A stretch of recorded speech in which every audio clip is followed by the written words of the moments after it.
Josh Connerly's commitment to Oregon is bolstering the 2022 recruiting class and is also bolstering the roster going forward. And he could very well be a player who is a staple at the left tackle position in the coming years. Is that how quickly we're going to see him? Could he play this year for the Ducks? We'll talk about that with Max Torres of Sports Illustrated, who has been covering the Ducks. He's been at practice, and we'll give you some insight today as to what he has seen there. We'll talk about all the latest headlines for Oregon football. Here we go.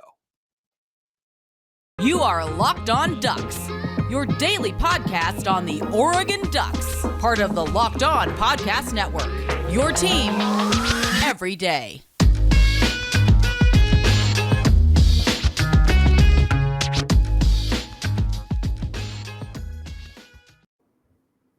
Yes, it is that time once again for Locked On Ducks. I'm your host, Spencer McLaughlin, D1 play-by-play broadcaster and lifelong Oregon Ducks fan. Thank you for making this your first listen or your first view every day. Like and subscribe wherever you are listening to or watching the show right now. Nice comments, 5-star reviews. Always appreciate that good stuff.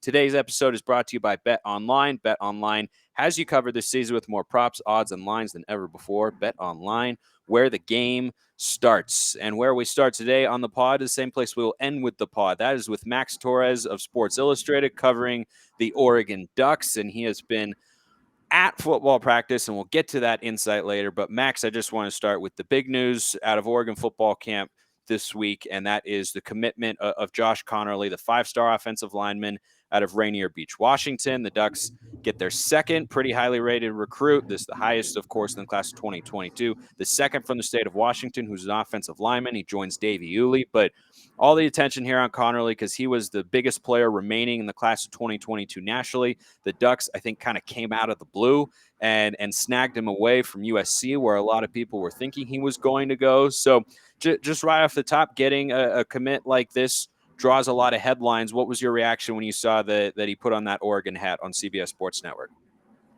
It was a big commitment, no doubt, Spencer. And it's one that I think a lot of fans were ultimately waiting for. I think over the past week or so, I was starting to see a little bit more chatter, whether it be on Twitter or my YouTube videos or the pod, what have you, just from fans saying, hey, were we too quick to hype up the recruiting chops of this new staff under Dan Lanning? Where are the results? They've seen some, obviously, through the transfer portal. You got guys like Chase Cota and Sam Taimani coming over, which is awesome. Nothing to take away from those guys. But as far as 2023 goes, this next class that is up, they haven't done a whole lot. But I think this commitment from Conerly is a ringing endorsement for this staff, and it's definitely something they can hang their hat on. It's an important guy to get this early in the tenure because it shows they can go and compete against anybody in the country, which we're going to see throughout the Dan Lanning era with the way that this staff is offering guys all over the Southeast. But more importantly, that's a big win over USC and Lincoln Riley, which I think is the main storyline that a lot of people are latching onto here, seeing that he is one of, if not the premier offensive mind in college football. Certainly now that people are on the West Coast, that's really USC is becoming a main destination for that. We took drop of a hat for that to happen. So this is a huge win for the Ducks, and I think it's even better because it comes on the offensive side of the ball, seeing that most of the guys that have hopped on board have been on defense, as you would expect with a defensive guy like Lanning. But getting this win with Conerly shows that they can do it on the other side of the ball as well. Yeah, and Jalil Florence, the other recruiting victory that, got a lot of attention because it was between Oregon and USC, and then that was, a guy in Jalil Florence who was committed to the Ducks, decommitted after Cristobal left, but then ended up coming back. I think that said a lot about, the brand power that Oregon has recruiting on the West Coast, and I think is a good sign when you look at the staff. They have a bunch of recruiters, and anybody out there who was, concerned about like, oh, where are the recruiting results? I mean, even before Conerly came to the Ducks, I personally was content with the job that they had done, getting it into a top 25 caliber recruiting class after it was down in the 50s and 60s, and guys were like, I mean, there were already a lot of wins, and then this was, not really a cherry on top. I think it was a bonus slice of cake. I would describe it if we're going to continue with that metaphor. But Conerly, 6'5", 283 pounds, 5-star offensive lineman. He's going to play tackle, or at least that's what he comes in as, and he has that build and that athleticism. 283 pounds is a little light for an offensive lineman. I would assume he'll be able to bulk up, but, that's one thing that kind of stands out when you look at a 5-star guy like that. just looking at him as a player, compare with the status of Oregon's roster, the offensive line is really good. It's really experienced. It's pretty deep as well. How quickly do you think we could see Conerly putting on an Oregon uniform and stepping onto the gridiron for Dan Lanning and the Ducks? I see Conerly as a guy who projects to maybe be a rotational player this year, someone who gets in maybe when the games are out of hand, or put away. I guess would be a better way to say that, maybe. Because when you look at this, Spencer, luckily for Oregon, they don't need Conerly to play early. Obviously, a lot of fans are going to say, "Oh, hey, here's a 5-star, here's a top recruit. We want to see him as soon as possible." But that's not always the case. And fortunately for Oregon, they have the luxury of being a deep, experienced offensive line. And this was really big, I think, also just because they are losing some guys after this upcoming season. So now that you have a guy like Conerly, you have someone that you can start getting ready to have perhaps a more significant role. I agree with your point about getting a little bit more weight on his frame, but luckily for Oregon, he's a guy that is super athletic and really strong in run defense. I know when I was looking at some of his film, we were kind of hoping for a little bit more of a sample size in pass protection, but you see that athleticism. He had his senior basketball season and was definitely a force there in Rainier Beach. So I think that we could see him as a freshman, but it really just depends on what this offensive line is going to look like for Oregon, and how quickly Adrian Clem and the rest of that offensive staff thinks that he can adjust. With the timing of his commitment, it looks like he's probably not going to be getting here until the summer. So kind of behind the 8 ball in that regard, seeing as a lot of top 2022 guys are in many cases already with their respective schools. And we've seen that with Oregon, with them getting a fresh batch of early enrollees coming in a couple weeks ago. So that's another factor that might play into when he actually sees the field. Yeah, Jalil Florence is a guy who, we expected would be potentially a contributor as a freshman. I think his name is the one that at least someone who, is not at practice as you are, and we'll get to that a little bit later. Like, I've heard his name thrown out there the most in terms of 2022 guys who are there on campus practicing and are starting to, at least show the coaches something when it comes to, hey, I can be a player who's, on the 2 deep whenever that officially comes out. And we'll all anxiously await that. I want to ask you about what this commitment means for the recruiting potential of the staff. But first, I want to tell you all about Athletic Greens. If you want better gut health, more energy, and an optimized immune system, English is so hard. It's the worst language in the world. But Athletic Greens is not the worst product. It's one of the best. It's lifestyle friendly, whether you eat keto, paleo, vegan, dairy-free, or gluten-free. Costs you less than $3 a day with over 7,000 5-star reviews.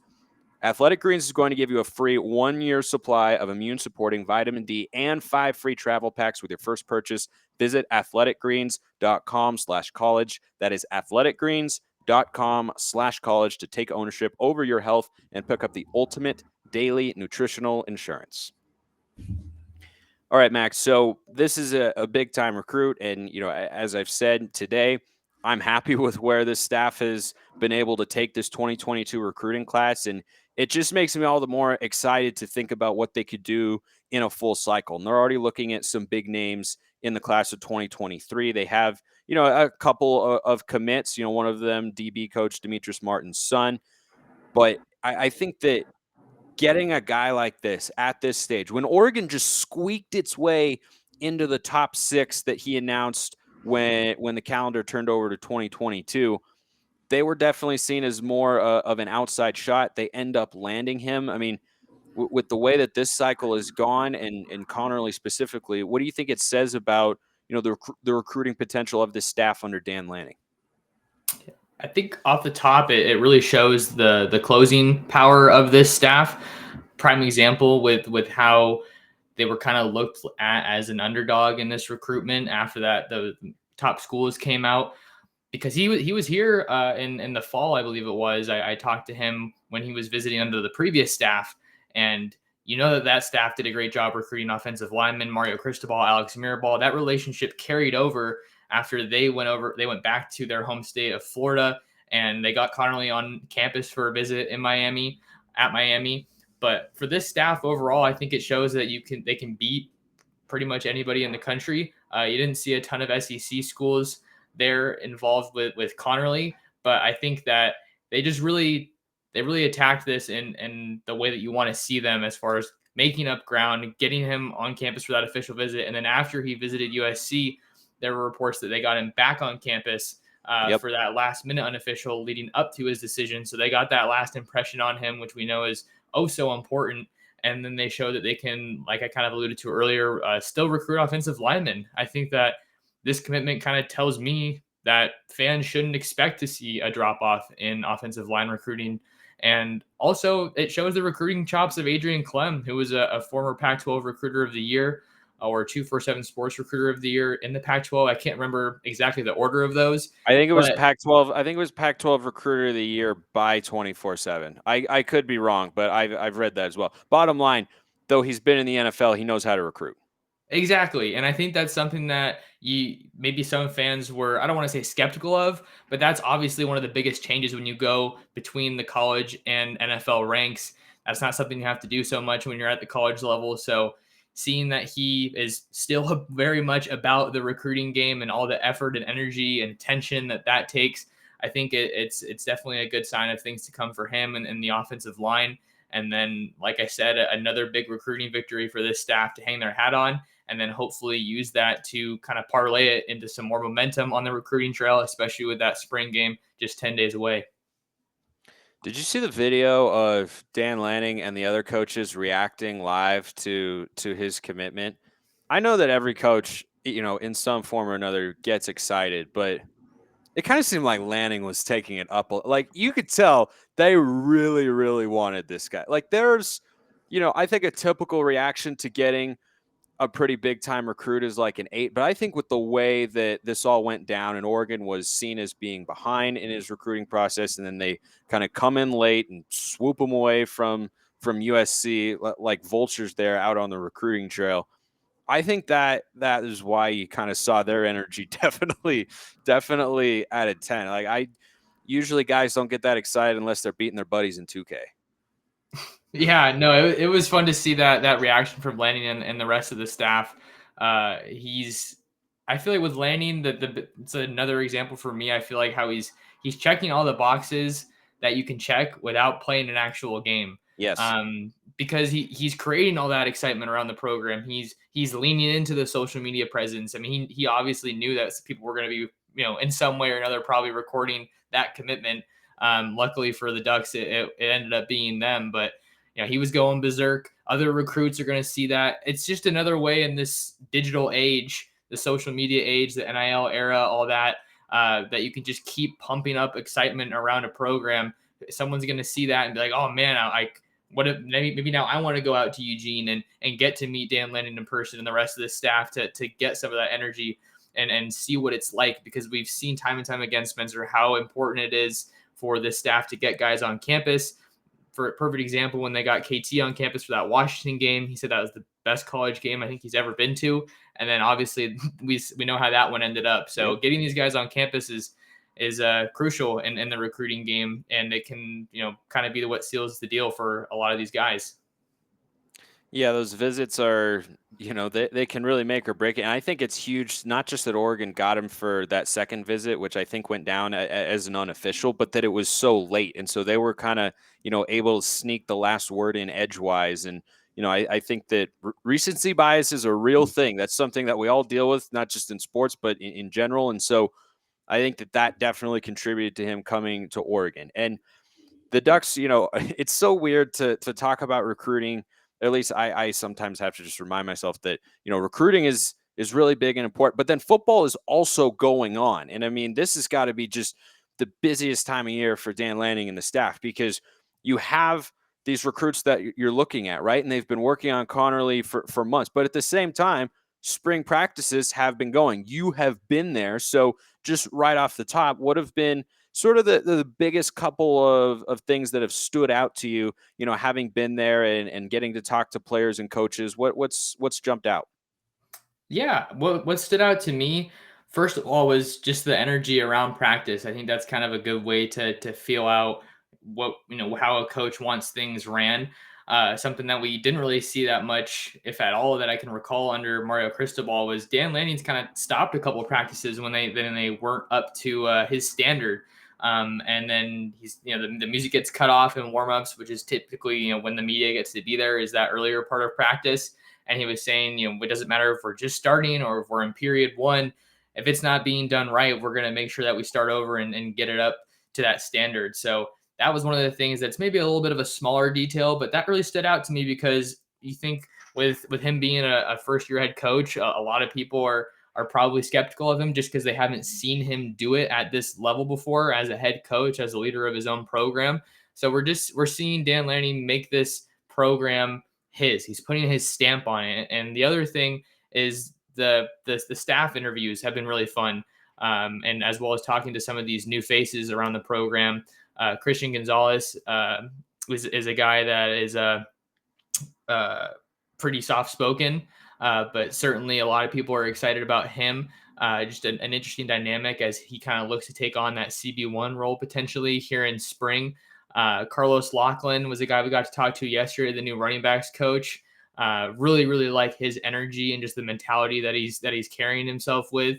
I was re-listening to it before we got in here, and he was just saying, I approach this job as if I'm still that coach in Memphis that's sleeping in my car, changing in the bathroom, and going to these meetings just with the hopes of getting a locker and another shirt. So this dude, even though he's made it to a really high stage, obviously Oregon's the biggest school that he's coached at after being the director of high school relations at Florida State, this dude still as motivated as ever. And I think him, along with some of these new backs, the younger backs, just yesterday I got to see Byron Carball trucking through some guys, which was really cool. And then Noah Whittington is pretty agile, had a really nice cut in one of the tackling drills that we saw where this guy just totally, whiffed on him. So I think the excitement around the running backs and just the program as a whole is definitely at a very high level. So those are some of the things that stand out to me. And just getting to know these guys that we maybe didn't get to talk to last season.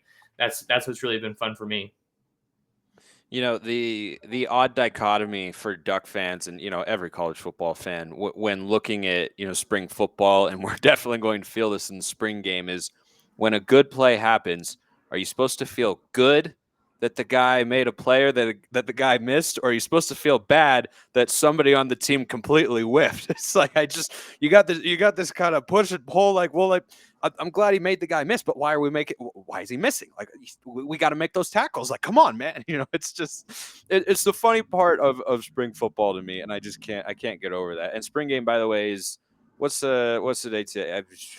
God, 9 day. I don't know. I literally, Max, I don't know if you feel this way. I don't know what day of the week it is anymore because I don't look forward to the weekend the way that I did back when I was in school. And so it's just, there's work days and non-work days. That's really it. I want to ask you about Coach Martin and the way that he's sort of impacting practice and the way that his position group, the DBs, might be shifting around a little bit after I tell you all about Bet Online, your number one source for all your betting stats and sports info. Find all the latest sports developments, league reviews, and news, including this year's basketball playoffs and the start of the Major League Baseball season. Bet Online, your continued source for all your sporting wagering information and live betting, plus playoffs, esports, and more.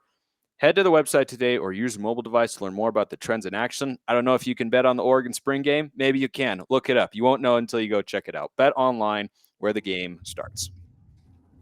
So there's all these sorts of interviews, and you've been right there, phone in hand, recording and getting to talk to these coaches and players, which is one of the many reasons we love bringing you here on the show. But I saw recently defensive backs coach Demetrius Martin, who they call Coach Me, which I think is interesting. Meat. I haven't heard that before. His name is Martin. Coach Me. Okay, whatever works. So that's Coach Me, Duck fans, just from now on. Coach Me talked a lot about the positional versatility with the defensive backs, which is a big question mark going into this year when you look at Oregon defensively. I think the linebacking unit is pretty darn set. The secondary, question marks. Interior defensive line set. Defensive end, question marks. That's the way I see it, but let's look at the secondary. You've got Christian Gonzalez there, who is the transfer from Colorado. You've got Dante Manning, the former 5-star recruit. Triquez Bridges moving over to safety. What are you hearing out of that room and the latest headlines coming out of the Oregon secondary at practice? Yeah, one of the biggest headlines that we got recently was one of those guys that you mentioned, Dante Manning, got banged up at Yeah, the scrimmage over the weekend. So, fortunately for Oregon, it doesn't look like they believe that injury to be too long term, good. according to what Dan Lanning told us on Tuesday. So we saw Manning out there at practice sporting a pretty heavy leg brace, but was still able to move around a little bit and go through just very limited warmups. Wasn't working through any drills during the time that we saw it, as you would expect, given the injury. So pretty tight lipped with that one, as injury news tends to be. But I think just the versatility and experimenting is one of the things that I'm hearing a lot coming out of spring ball with this room. How they're trying to find the right fit for guys, because aside from, let's see, we got Bennett Williams and Jamal Hill, a lot of these guys really haven't played a lot of football, which is why I think the secondary, particularly the cornerbacks room, is one of my biggest question marks for this team right now. Obviously, finding a guy who can rush the passer now that Kayvon Thibodeau's heading to the NFL, that's going to be huge and not something that you can do relatively easily. Those guys aren't just growing on trees out in the portal. And finding a guy that can help this season is going to be a little tough. That isn't already on the roster, so it's about fine tuning those guys. But when we were talking to Coach Martin, he was talking about working guys that field out boundary for corner and just trying to see, just getting them involved and getting a lot of reps, because that's really, I think, where you can try to find growth in the spring, is just getting more comfortable and that they're installing another new defense. So I think having a young secondary and one that has to learn a new scheme, definitely not the ideal situation to find yourself in.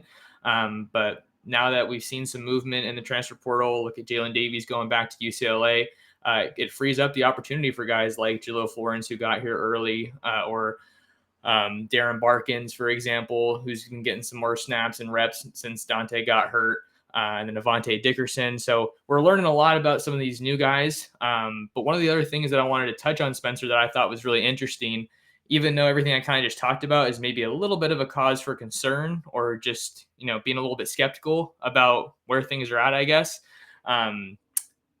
Coach Martin and Christian Gonzalez having that continuity and familiarity with each other, I think, is really going to help this cornerbacks group.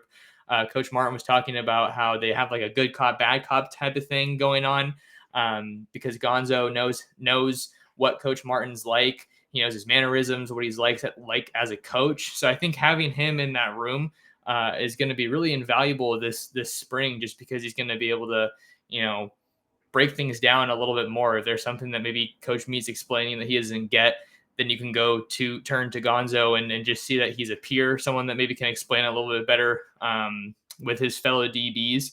So there's definitely a lot of playmakers in this secondary, no doubt about that. But it's just going to be about finding the right way to use them. And we've seen that with all the shifting. Tre'Quez Bridges played a lot of cornerback last year, but is actually working with the safeties a little bit in spring ball. So guys are really getting moved around all over the place.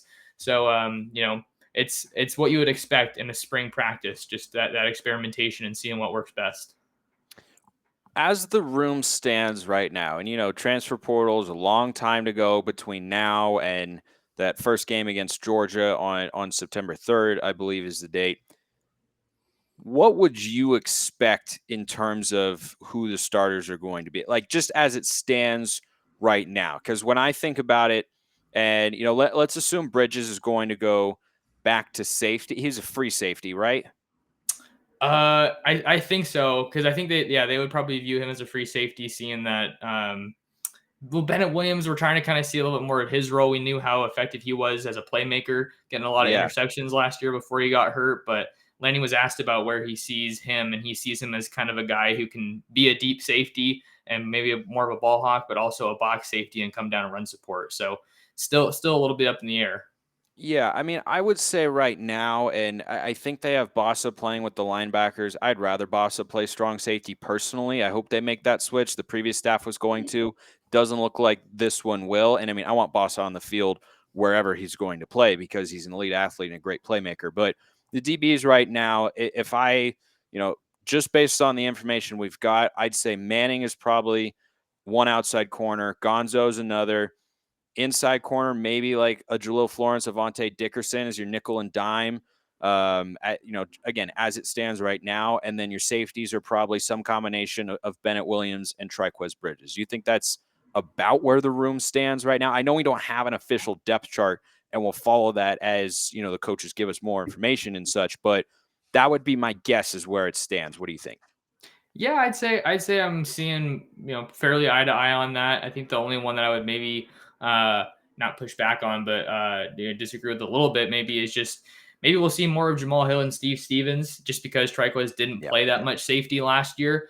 For what it's worth, I think that Jamal Hill would probably tell you that he didn't have the season he was expecting after really kind of emerging previously. I thought he was going to have a bigger role, and then Steve Stevens got banged up, so he's a guy who's been around the program a lot, been at the college level a lot.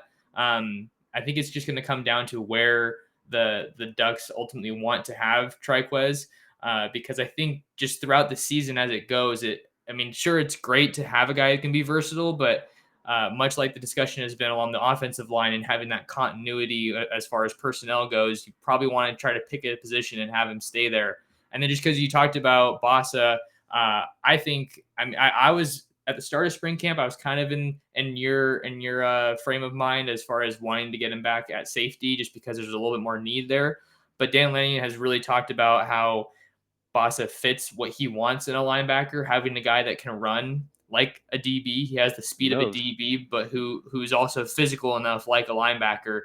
And I think that I agree with you. You got to have him on the field, but just seeing how well he took to linebacker last year, I think it makes sense to keep him there. But I think the secondary is probably the biggest intrigue right now for me as far as this defense goes.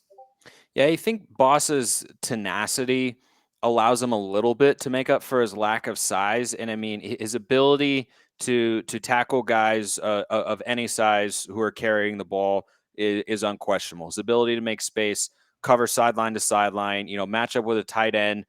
I think all of that, fits a linebacker, and if that's what Dan Lanning is looking for, like I understand that.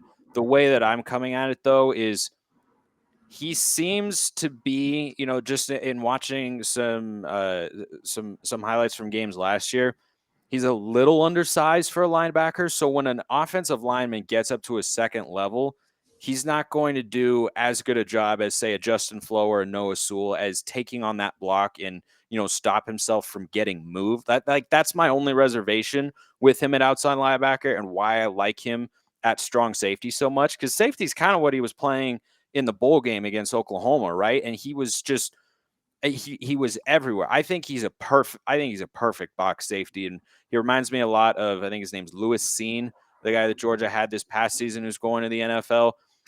That's just what I see in Bossa, but if Lang's going in that direction, I totally understand it. Last thing I want to ask here with Max Torres of Sports Illustrated covering the Ducks is, there were a lot of headlines not long ago because Ty Thompson took some first team reps and everyone started doing the Michael Scott from The Office, oh my God, it's happening. Okay, everybody stay is it? But it really wasn't. And, my guess would be that Bo Nix is going to be the starting quarterback. But what sense do you get in talking to the coaches and the players about, how legitimate the quarterback battle actually is? It feels legitimate from what we've heard as well as what we've seen. Well, that's been one of the biggest differences, at least from my time covering the Ducks in Eugene and then under Dan Lanning, the new head coach, is that we actually have gotten to see a couple of 11-on-11 periods, something that when I was here under Mario Cristobal, I didn't get to see, just because they, for whatever reason, they just didn't want the media to see that. Maybe because of kind of like what you were saying, some of the fans were maybe saying, oh, it's happening, book it. But it feels like it is legitimate just because of all the mixture of personnel that we're seeing. That first one that we were at, Ty Thompson took the first reps. And then the most recent one that we saw yesterday, we saw Bo Nix take the first reps. And then we saw Jay Butterfield. And then Ty Thompson was the third one to take it. So the staff is fairly adamant about, we don't have, first team, second team. We just have green group, yellow group. And then these guys are all working with a mishmash. I don't even know what I'm trying to say. Like a hodgepodge. Hodgepodge is the word that I was about to give you. A lot of different, and now I'm using my hands. No, just a lot of different guys are getting mixed in. I think that first group had, from what I can remember, just off the top of my head, most of the projected starting offensive lines. You got Forsythe, and then Sala and Bass was working in there. So it is a little hard to keep track of the highlights and who's the personnel. Obviously, you're going to be looking at the quarterback. So from what we've seen and been told, it does look legitimate. And you can't count out Jay Butterfield just because he's a guy that doesn't get mentioned enough in that competition. And he's been spoken highly of. Dan Lanning called him a very savvy guy. And I think he's kind of got some sneaky athleticism, especially for someone of his stature, 6'5", 6'6", definitely the biggest guy in that room. And maybe more of that pro style passer, pocket passer. Yeah, you were going all Ricky Bobby there. Like, I don't really know what to do with my hands. You're just kind of putting him up, but it happens when you're looking for those sorts of words. Max Torres covering the Ducks for Sports Illustrated. Appreciate it as always, man. We will have you back real soon as the news continues to roll out, and the spring game is next week. How exciting is that? It's very exciting. I can't wait to be back in Autzen. Feels like it's been 10 years since I've been there. When you get in that rhythm every weekend, you're heading to Autzen. So it should be a fun time, and fans will be allowed to come back, which was we haven't seen that the past couple of spring games. So the excitement's Make sure you definitely get really out high. to the spring game. Get out to the spring game. April 23rd, 1 p.m., Autzen Stadium. Pack the house. There will be visiting recruits in town. Lanning has stressed the importance of that. So all you Duck fans in the state of Oregon out there, make sure that you show up on April 23rd. Appreciate it, Max. We'll see you next time. I appreciate all of you for listening and are watching the show. Have a wonderful rest of your day, and go Ducks.